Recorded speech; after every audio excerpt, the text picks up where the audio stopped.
It will be introducing our first speaker today. Everybody, could you give a warm welcome to Carl Green?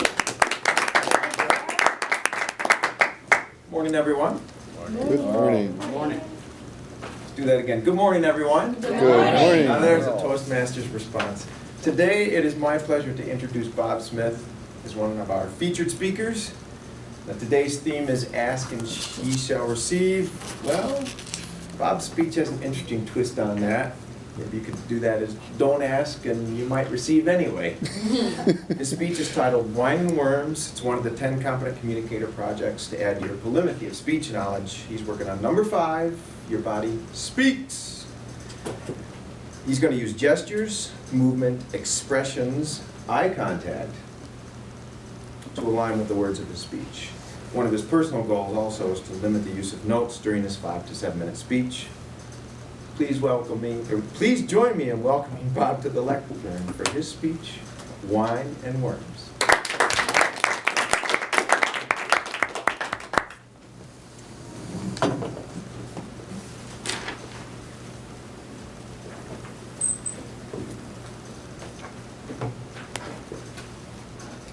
Thank you, and welcome everyone.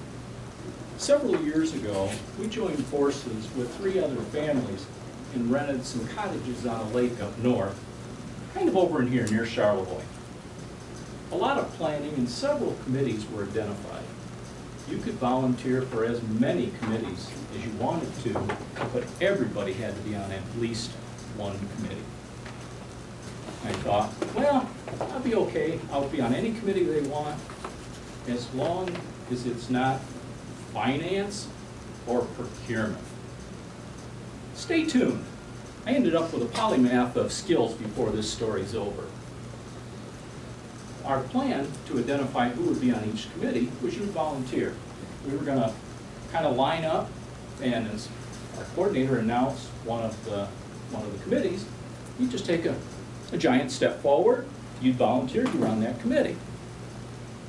Well, the very first committee that was announced was finance.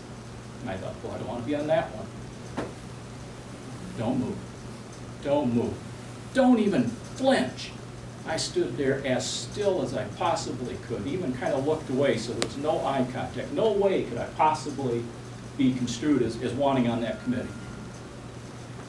A few seconds later, our coordinator came over to me, hand extended, big smile on her face. Congratulations, Bob, you're our finance committee chair. How? I looked around. In unison, everybody else, when they announced finance committee, had done one of these numbers. So I volunteered. I thought, the Rockettes could not have pulled off that move of backing up in unison any better than our group did. I thought, well, I guess that's okay. At least I'm not on the procurement committee. Stay tuned. There's a little more receiving to come. The day finally arrived for us to head north. 8 adults, 8 kids, and 1 water-loving dog. As soon as we got up there, the kids spotted the lake, and they wanted to go swimming. Somehow, once again, I received without asking, I was nominated as the lifeguard, along with the dog. And we actually made a pretty good team, because we both only knew the dog paddle. The other adult said, we'll finish unpacking while you're watching the kids swim. Okay, that works out for me. Now normally 1 person, 8 kids and a dog, it's going to be like herding cats. And you're over here trying to round this one up and round this one up, and there's always one lagging behind. There's 1 or 2 that are sprinting for the water, and you're trying to stop them so that you get down there when they do. But with the lake straight ahead, it was much more like herding lemmings. It was just a matter of keeping up with them. Well, eventually, they tired of swimming. And a couple of the kids, all of a sudden, I see them doing one of these numbers.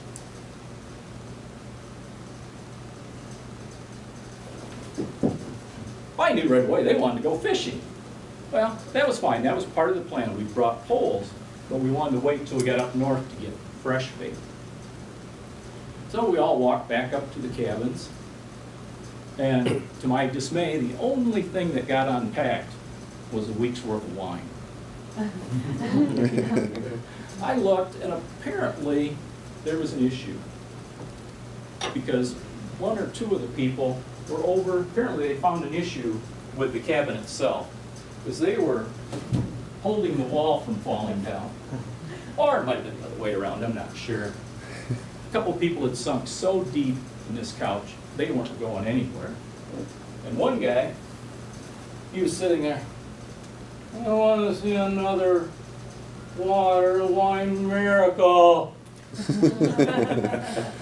So I says, well, I'm going to head into town to get some bait. We didn't bring any beer. I like a little beer. I think I'll pick up both.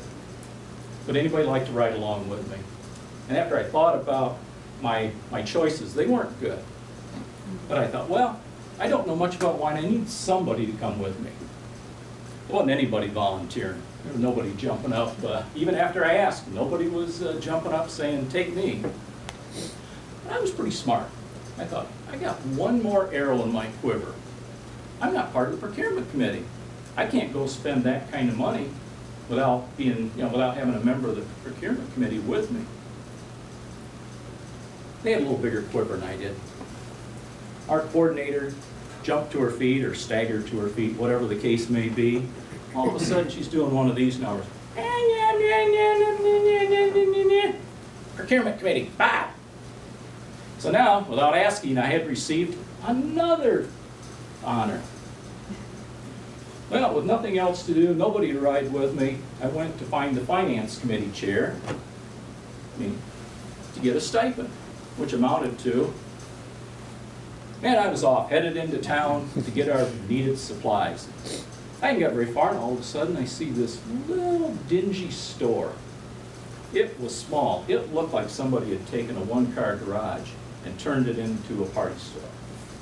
But what they had was this huge sign. It was like Nirvana. Groceries, we're okay.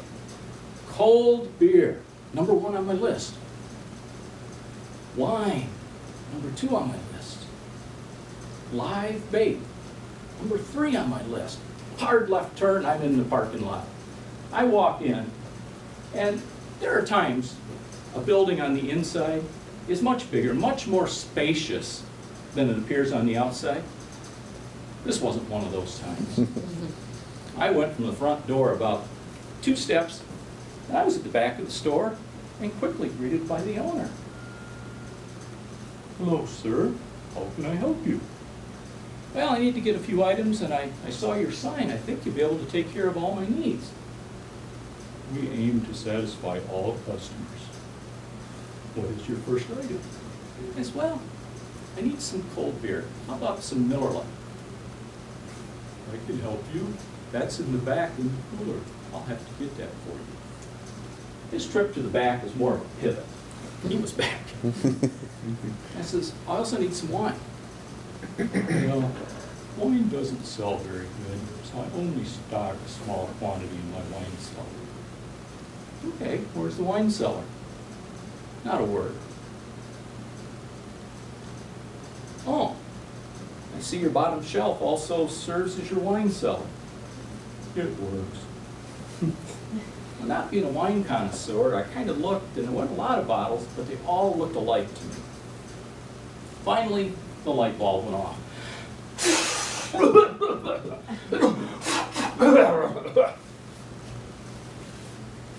Oh, I see you stock not only Original Apple, but you have Strawberry Hill.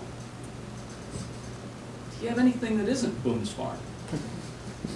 No, like I said, I only stock a small amount. It doesn't sell very well, and this is cheap whiskey. Okay, so I grabbed a couple bottles, and I thought how quickly the wine went. Maybe I better get a couple more.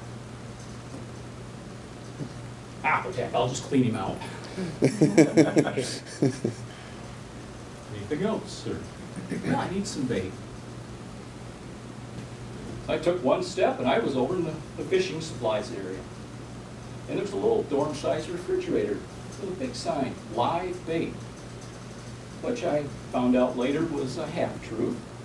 But I got some not-so-live bait, my wine, my beer, paid for my groceries, everything was headed back to the cabins. I was really feeling pretty good. I'd got everything on the list. I was going to be back in a half hour. And I had not spent very much of the committee's money. I thought, they just might make me permanent CPO. Wrong! As soon as I walked in with the Boone's Farm, off went the CPO thing. The kids, as soon as they got one whiff of that not so live bait,